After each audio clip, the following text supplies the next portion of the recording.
కాలానుగుణంగా దొంగలు కూడా కొత్త టెక్నిక్ ను వాడిస్తున్నారు. మహిళల వేషధారణలో వచ్చి ప్లాట్లలో దొంగతనాలకు పాల్పడుతున్నారు. Hyderabad SR Nagar police station పరిధిలో జరిగిన ఘటన చూస్తే ఔరా అనక తప్పదు.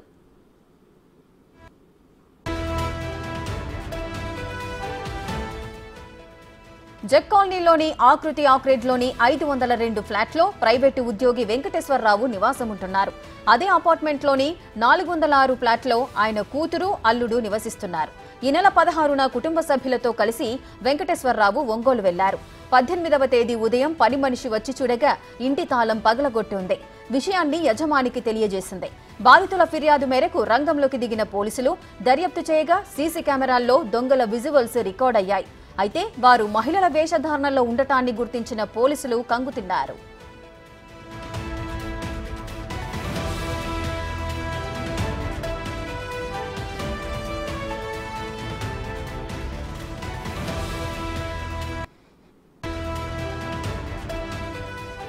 ఈ ఘటనలో 4 తులాల బంగారు ఆభరణాలు, 1,00,000 నగదు, ఓ ల్యాప్టాప్ చోరీకి గురైనట్లు బాధితులు చెబుతున్నారు. దొంగల ముఠా పనిగా భావిస్తున్న పోలీసులు దర్యాప్తు చేస్తున్నారు.